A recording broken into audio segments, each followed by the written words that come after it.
I'm Julie Zenner along with Dennis Anderson, and here's what's coming up on Almanac North. Well, the top man of the Minnesota Senate, Majority Leader Tom Bakk of Cook, joins us tonight from the latest from the state legislature. If you own a home built before 1978, lead paint could be a hazard in your home. Tonight, what you can do to lessen the danger and details on upcoming free lead testing for children. And we'll have the week's business news and open up our archives for a story that was making news 25 years ago. These topics and more coming up on Almanac North.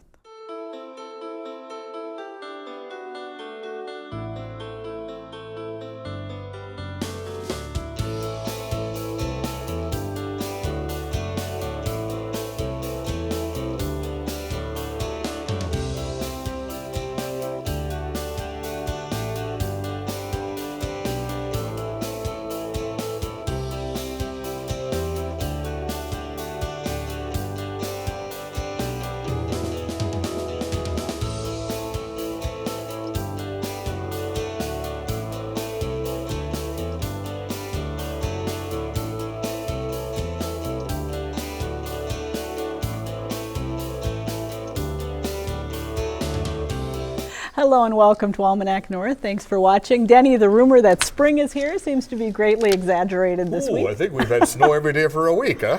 My goodness, it looks more like Christmas. It is April. All right, well, no exaggeration that we do have some great topics though. Yeah, tonight, we sure do. Thank you very much, Julie. Minnesota lawmakers officially reached the halfway point of a shortened session this week, with the fate of many major bills still to be decided. Now, among the measures being pushed by Northland lawmakers is a bill that would provide up to 12 weeks of paid family leave.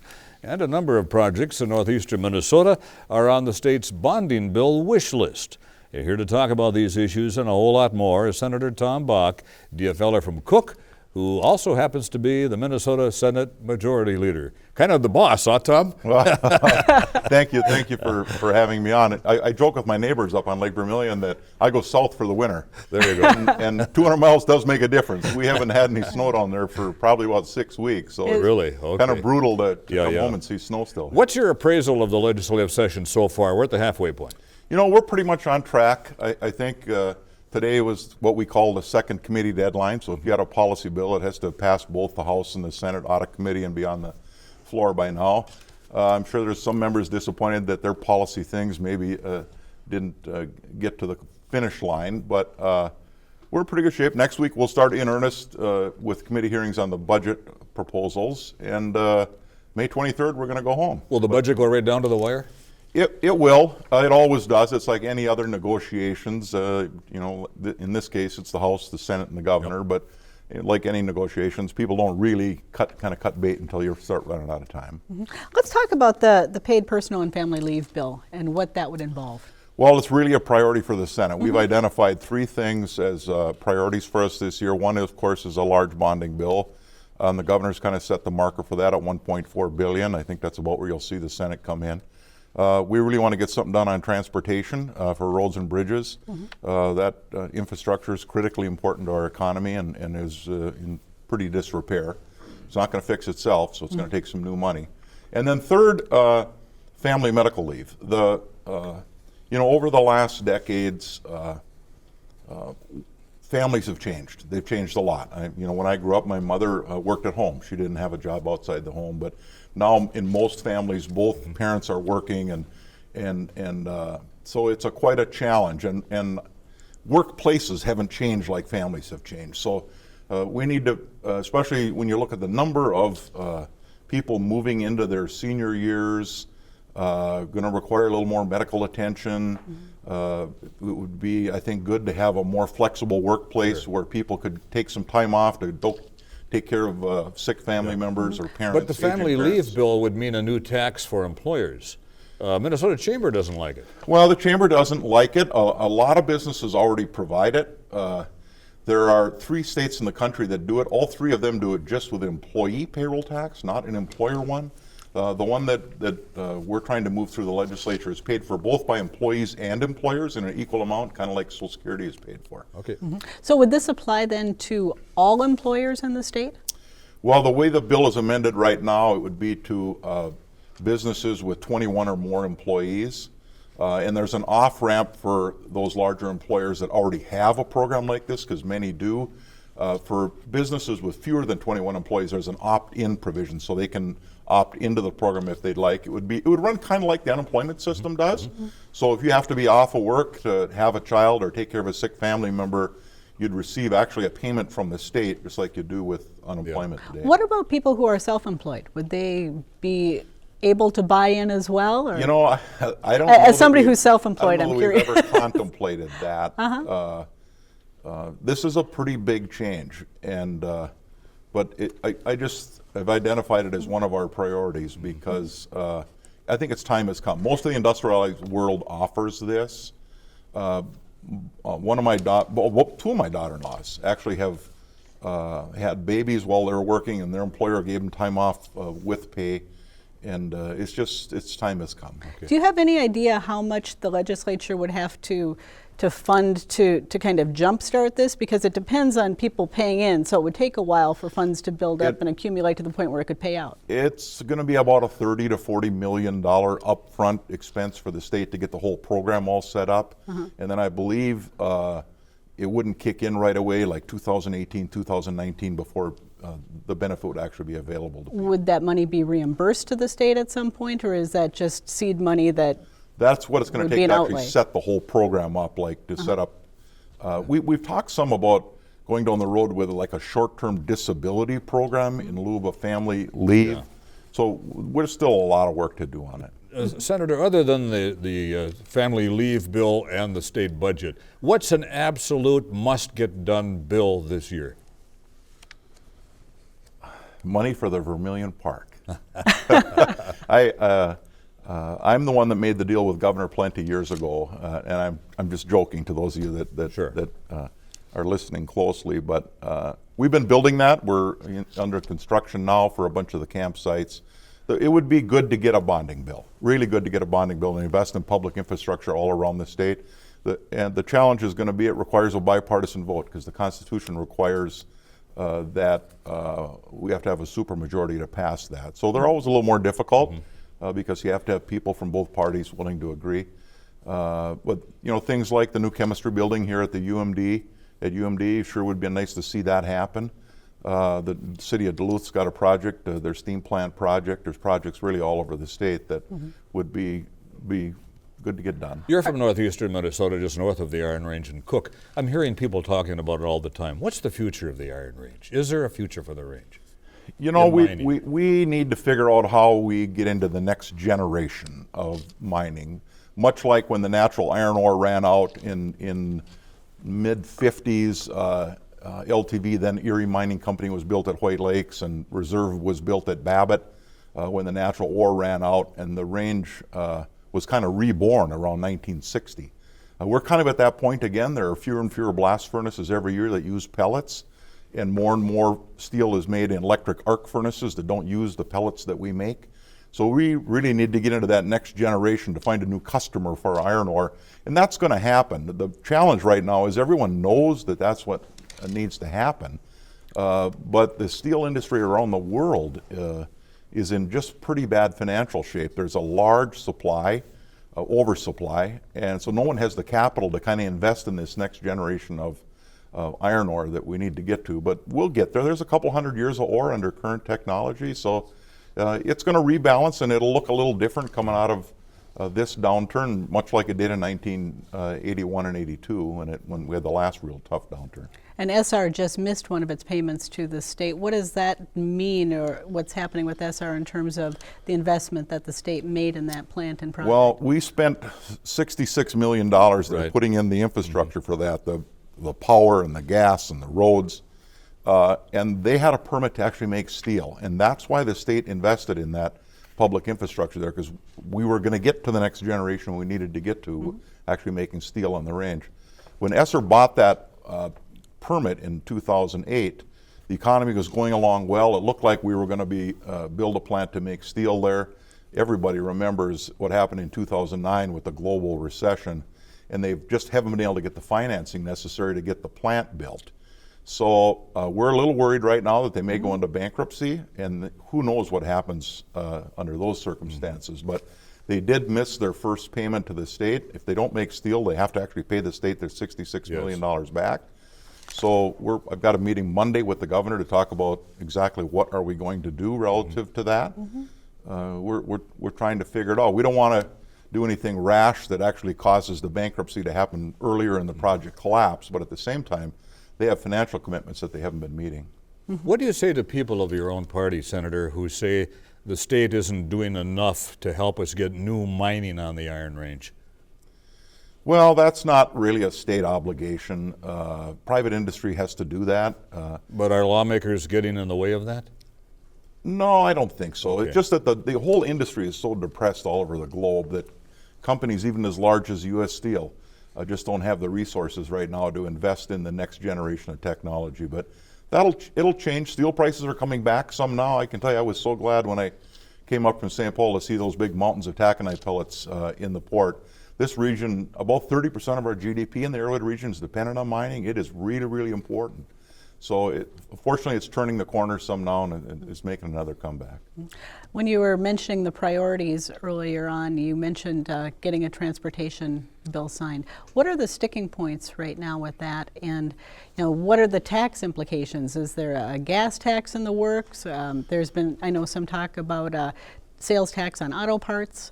Where do you think money would come from? There's really two different proposals. The Republicans in the House want to use some existing revenue that comes to the state general fund. They've described it as the sales tax that's collected on auto parts and tires that currently goes to the general fund. It's about $237 million a year.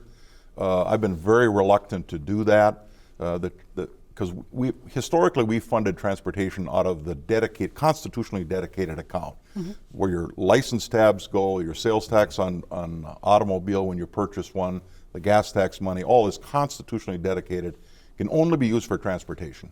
The problem with starting to go to the general fund to fund transportation is every 2 years when we put a new budget together, roads and bridges will have to compete with everything else in the budget, K-12 and higher ed and healthcare, corrections, and as soon as money gets short, it's not going to be able to compete. So, because those investments can always be kicked down the road. So it really needs to be some new constitutionally dedicated revenue. I've been talking to the speaker about that. It's a difficult issue because when you look at the polling data, 70 to 75% of people want the roads fixed and bridges fixed. Which kind of begs the question, is the state in a mood to spend more monies on looking at a passenger train between the Twin Ports and Twin Cities? Well, that's probably a ways away yet, but I sure would like to see a train from Duluth to the Twin Cities to Rochester to Milwaukee to Chicago. And I think its day is going to come. I don't think we're there yet. It wouldn't be high-speed rail. We've already been... No, I think the maximum speed is about 110 miles an hour, and that's because to build something faster than that, you can't have any at-grade crossings. So every place you have the train going over a road would have to be elevated, so the cost of that would be pretty astronomical. Okay. We could keep this discussion going for a long time, but no, we can't. Senator Tom Bakk, thank you very kindly. Appreciate it. Thank you. Thank you.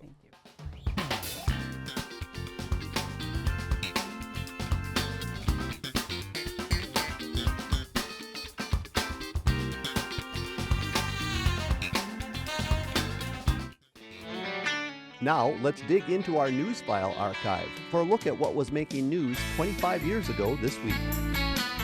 Northwest Airlines says Duluth is now a very serious contender to receive more than 100 new Airbus planes for repair and servicing.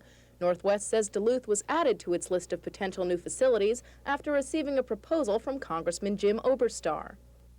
My sense is that at this point Northwest feels comfortable with Minnesota and would see the advantages of locating there. I really think we have a good fighting chance to win that maintenance base in Duluth and Hibbing. Duluth is in competition with 5 other cities, including Atlanta, which is Eastern's former hub. Minneapolis-St. Paul is also on the list, and a spokesperson from Northwest says home state and home city loyalty will be a consideration. But in the end, economics will cast the deciding vote. And in this case, this proposal is going to allow them to build a $231.6 million facility and only pay back roughly $180 million because of the concessions and the attractions that Duluth financially is offering. Gillette added that such a facility could mean close to 2,000 new jobs in Duluth. But for now, no one is ready to say when or what the decision will be. In Washington, Diana Olick, KDLH News.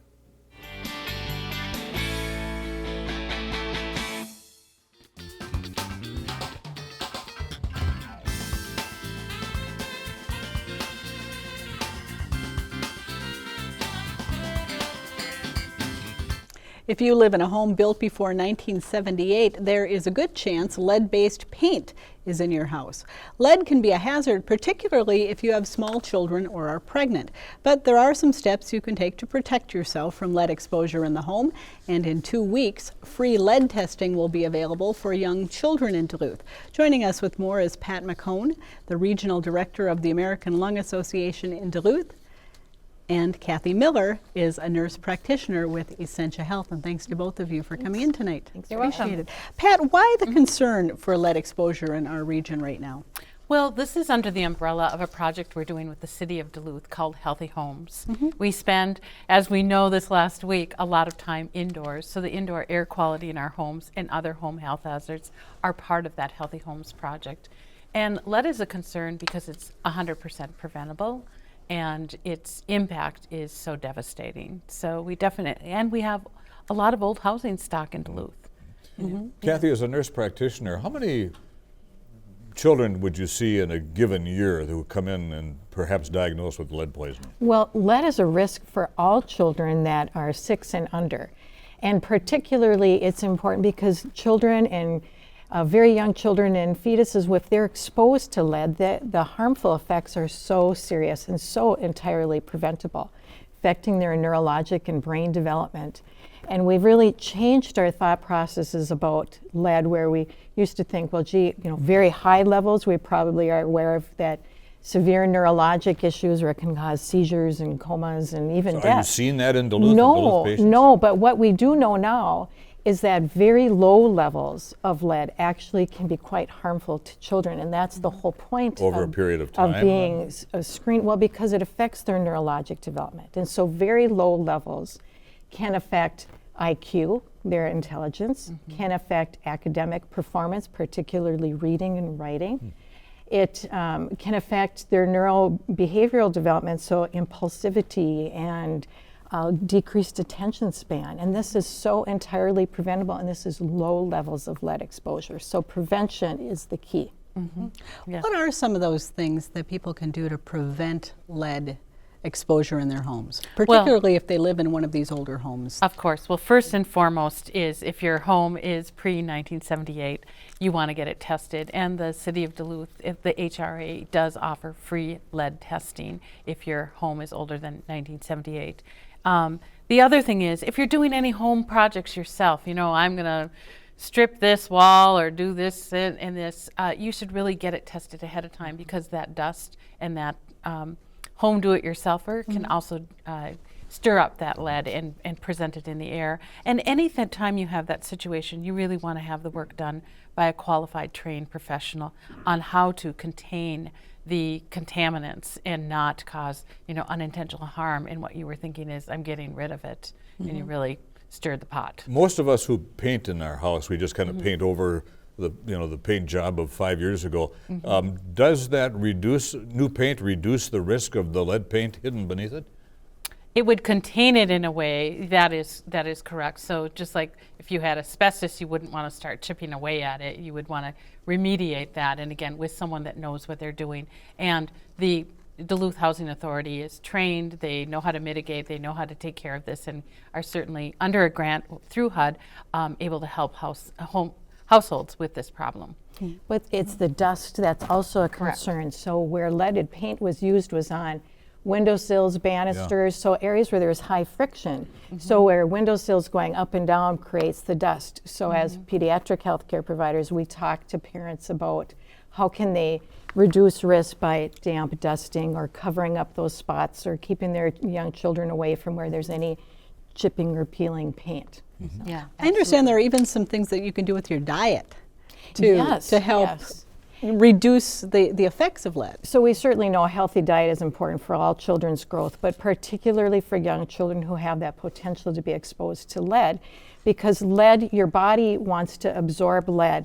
But if we have, instead of like calcium and iron and vitamin C, which are important, so if we talk to parents about including adequate amounts of iron, high iron foods and high calcium foods, then your body would absorb that over lead. So it's really important. Do we still have lead water pipes in our homes, and what kind of a problem would that bring about? Well, there are some areas that do still have leaded pipes in some of the larger cities.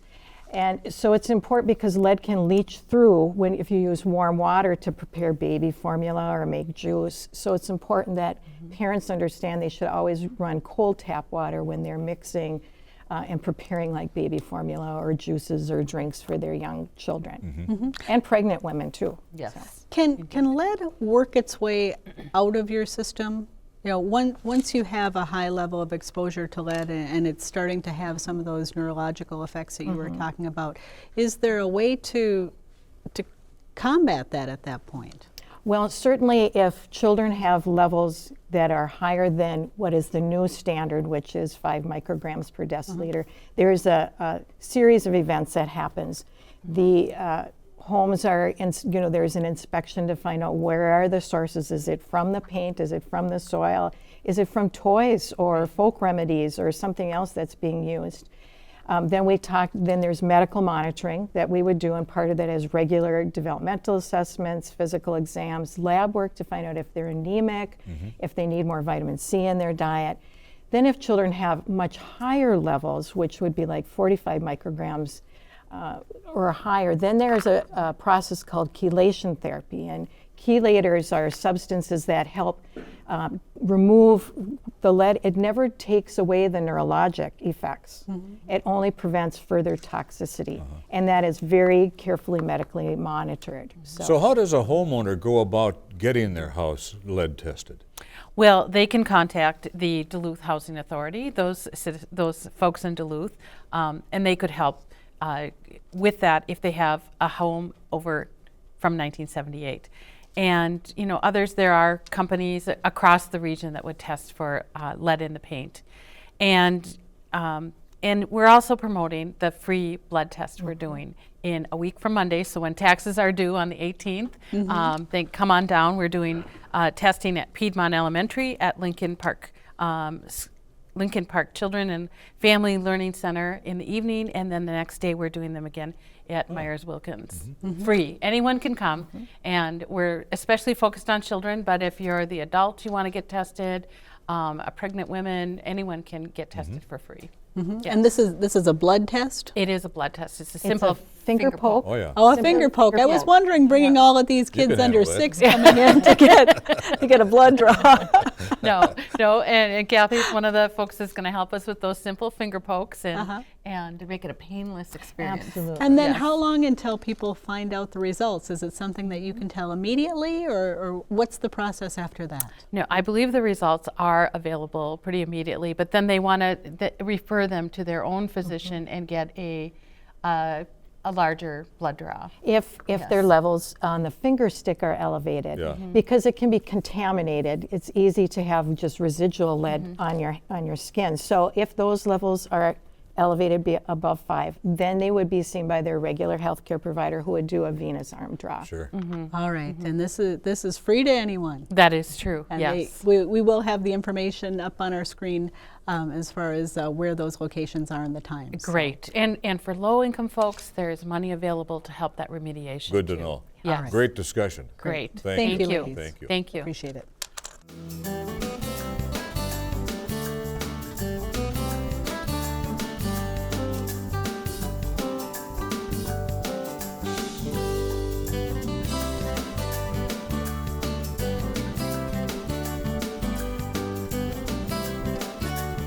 Something you've seen on Almanac North, call or send us an email. Last week, our conversation about the Duluth School Board's decision not to sell the Central High School property for use as a charter high school garnered several calls and emails from viewers upset with the board's decision. My name is Barb, and I think that the Duluth District 709 made a huge mistake not selling Central to Edison, and they will be hard-pressed to get any excess levies passed, and they had no really good reason to not sell this for the tax-paying citizens. Thank you. We think the school board should have sold the building to the charter school. Competition can only make the teachers improve in the way that they teach. The building has been vacant for several years and is deteriorating, and it costs to maintain it. They are in debt now over $3 million and counting. The new charter school will be built regardless, so this was a win-win situation. The board bowed to the pressure put on them by the unions. Richard and Joyce Jasper.